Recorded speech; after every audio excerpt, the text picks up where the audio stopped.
अस्सलाम वालेकुम फ्रेंड्स, कैसे हैं आप सब? I'm sure all are fine. This is Mubashar Iqbal Chauhan, advocate high court and legal lecturer. हमारा आज का टॉपिक बहुत ज़्यादा इंटरेस्टिंग है। हमारा आज का टॉपिक है रिट, जिसके अंदर हम 5 रिट्स को न सिर्फ एलेबोरेटली एक्सप्लेन करेंगे बल्कि इसके अंदर बहुत सारी आपको एग्जांपल्स और केस लॉज का भी हवाला देता जाऊँगा। केस लॉज इन साइटेशन नहीं, केस लॉज इन लॉजिकल, कि आप इनको कहाँ कहाँ पर यूज़ कर सकते हो, किन सूरत हाल के अंदर आप इनको यूटिलाइज़ कर सकते हो और इनसे आप किस हद तक अपनी रेड्रेसल करवा सकते हो। बेसिकली रिट हाई कोर्ट की ओरिजिनल जुरिस्डिक्शन कहलाता है, जो कि कॉन्स्टिट्यूशन ऑफ पाकिस्तान 1973 के आर्टिकल 199 के अंदर 5 सब सेक्शंस की सूरत में मौजूद है। उन्हीं 5 सब सेक्शंस को with examples, with case laws, with logically explain करेंगे, एलेबोरेटली उनको पढ़ेंगे। शुरू करते हैं हमारा लेक्चर स्टार्ट करने से पहले एज़ यूजुअल, अगर आप मेरे YouTube channel law and communication skills के ऊपर नए हैं तो रेड बटन को क्लिक करके चैनल को सब्सक्राइब करना, साथ में ही बेल आइकन को प्रेस करके ऑल नोटिफिकेशन ज़रूर कर लीजिए, ताकि ऐसे ही फर्दर तमाम इन्फॉर्मेटिव लेक्चर्स आपकी एक्सेस में रहें और उनके नोटिफिकेशन आपको बर वक्त मिलते रहें। मेरी छोटी सी फ़ीस है, उसको ज़रूर फुलफ़िल कर दिया करें। मेरी फ़ीस आपने 3 स्टेप के अंदर पे करनी है। फर्स्ट, कम से कम 10 रुपये डोनेट कर दीजिएगा। सेकंड, 2 लोगों की हेल्प किसी को मुस्कुरा के मिल रही है, ये भी मेरी फ़ीस के लिए काफ़ी है। थर्ड, मेरे और अपने पेरेंट्स के लिए दुआ, अल्लाह ताला उनको सेहत तंदुरुस्ती अता फरमाए। शुरू करते हैं हमारा lecture. Writ jurisdiction of high court under section 199 constitution of Pakistan 1973। Basically writ जो है ये हाई कोर्ट की ओरिजिनल जुरिस्डिक्शन है। बहुत सारे मामलात के अंदर हम inherit powers of high court को भी यूज़ करते हैं, बट रिट एक स्पीडी, फास्टली और क्विकली रेमेडी है, जिसके अंदर आप बहुत जल्दी अपना इंसाफ, अपनी दाद रसी करवा सकते हो। आप किसी शख्स के ख़िलाफ़, किसी अदारे के ख़िलाफ़, किसी कंपनी के ख़िलाफ़, गवर्नमेंट ऑफिशियल के ख़िलाफ़, कोर्ट्स के ख़िलाफ़, लोअर कोर्ट्स जिनके अंदर civil court, session court, anti terrorism court, anti narcotics court, वट किसी भी तरह की जो जुडिशल कोर्ट्स हैं उनके ख़िलाफ़ अगर वो कोई ऐसा काम कर रहे हैं तो बजाय आप एक स्लोली फॉर्म के आप रिट का स्पीडी फास्टली फॉर्म अडॉप्ट करके क्विकली इंसाफ हासिल कर सकते हैं। तो सबसे पहले जो हमारे पास रिट है वो है रिट ऑफ हेबस कॉर्पियस। हेबस कॉर्पियस का मतलब है हबस बेजा में रखना।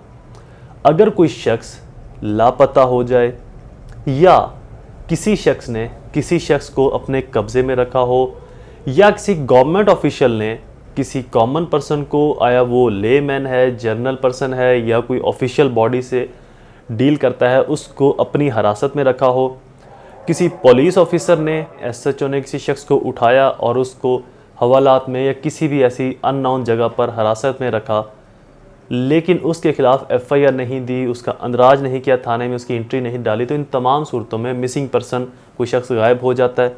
पुलिस वाले कहते हैं जी हमें नहीं पता, ना उसके अबडक्शन की एफआईआर कर रहे हैं, ना उसके बारे में कोई इन्फॉर्मेशन दे रहे हैं, ना किडनैपिंग की इन्फॉर्मेशन, ना किडनैपिंग की एफआईआर, ना कोई इन्फॉर्मेशन। तो ऐसी सूरत में आप हाई कोर्ट के अंदर हेबस कॉर्पियस की रिट फाइल कर सकते हैं कि जनाब ये बंदा यहाँ से मिस है, अगवा हुआ है, इसका कोई अता पता नहीं, लेकिन हमारे जो कंसर्न अदारे हैं जिनमें सबसे प्रोमिनेंट और मेन अदारा होगा वो है आपकी पुलिस का, क्योंकि आपकी जान और माल की हफाजत की जो जिम्मेदारी है वो पुलिस के ऊपर आयद होती है। तो इसके अंदर आप पुलिस को, एसएचओ को, अपने डिस्ट्रिक्ट के डीपीओ को, आरपीओ को या सीसीपीओ को, जो भी उस डिस्ट्रिक्ट को डील कर रहा है, उसका जो हेड के तौर के ऊपर काम कर रहा है, उनको पार्टी बनाकर आप हाई कोर्ट के अंदर इस रिट को फाइल करके उस शख्स को जल्द अज जल्द बाजियाब करवा सकते हैं।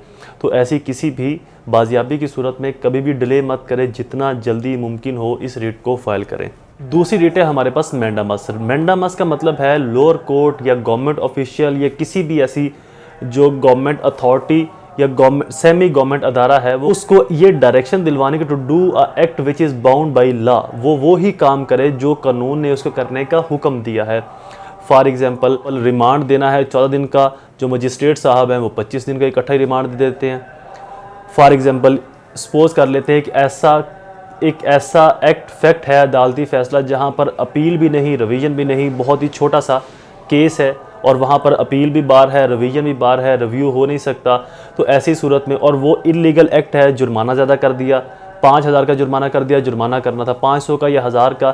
तो इस तरह की किसी भी एम्बिग्विटी से बचने के लिए आप रिट ऑफ मैंडामस कर सकते हैं। एसएचओ पर्चा दर्ज नहीं कर रहा जबकि पर्चा दर्ज करने का पाबंद है। एसी कोई कानूनी काम नहीं कर रहा जब असिस्टेंट कमिश्नर कोई कानूनी काम नहीं कर रहा जबकि वो कानूनी काम करने का पाबंद है। या कोई और हुकूमती शख्स कानून के मुताबिक काम नहीं कर रहा जो कि वो काम करने का पाबंद है, तो रिट ऑफ मैंडामस फाइल की जा सकती है कि to do a act which is bound by law, ये इंसान वो काम करे जो ये कानून के मुताबिक करने का पाबंद है। तीसरी रिट हमारे पास है writ of prohibition. Writ of prohibition भी आप लोअर कोर्ट या गवर्नमेंट ऑफिशियल के अगेंस्ट फाइल कर सकते हैं जिसके अंदर prohibit to act which is not according with law.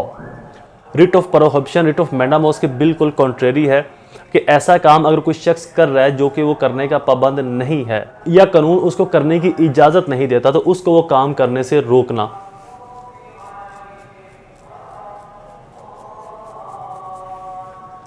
कोई हुकूमती शख्स किसी को गैर कानूनी रिलीफ दे रहा है, फॉर एग्जांपल जेलर सुप्रीडेंट है, जेल के अंदर किसी भी शख्स को एंट्री की इजाज़त दे रहा है, उसको मुलाकात का टाइम आधा घंटा है, उसको 3 घंटे मिलने के लिए दे रहा है, तो मीन टू से यहाँ पर करप्शन इन्वॉल्व है। या कोई पुलिस ऑफिसर किसी शख्स को ज़ाती दुश्मनी की बुनियाद पर FIR उसके ऊपर दे रहा है नाजायज़, या किसी डिस्क्रिमिनेशन की बुनियाद के ऊपर उसके ऊपर झूठे पर्चे दे रहा है। कोई भी गवर्नमेंट ऑफिशियल, गवर्नमेंट अदारा, लोअर कोर्ट ऐसा काम कर रही है जिसकी कानून उसको करने की इजाज़त नहीं देता, तो उनको उन कामों से रोकने के लिए जो हमारे पास प्लेटफॉर्म है, जो हमारे पास रेमेडी है, वो है रिट ऑफ प्रोहिबिशन की। तो वहाँ पर आप रिट ऑफ प्रोहिबिशन करके उस शख्स को, उस अदारे को वो काम करने से रुकवा सकते हैं। चौथी रिट हमारे पास है रिट ऑफ सरशिराराय। रिट ऑफ सरशिराराय भी लोअर कोर्ट गवर्नमेंट ऑफिशियल के खिलाफ की जा सकती है, जहाँ से आप लोअर कोर्ट से रिकॉर्ड तलब करवा सकते हो, किसी गवर्नमेंट या एडमिनिस्ट्रेशन से रिकॉर्ड तलब करवा सकते हो। ऐसा रिकॉर्ड, ऐसा डिसीजन, ऐसा फैसला जो इलीगल है, inappropriate in the I of law है, कानून की नज़र में वो गैर कानूनी है, उसकी कोई अहमियत नहीं, वो किसी ज़ाती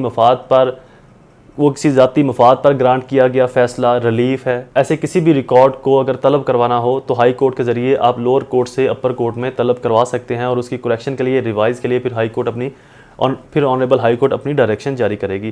पांचवी रिट हमारे पास है writ of quo warranto. Writ of quo warranto है under what authority you are holding the office.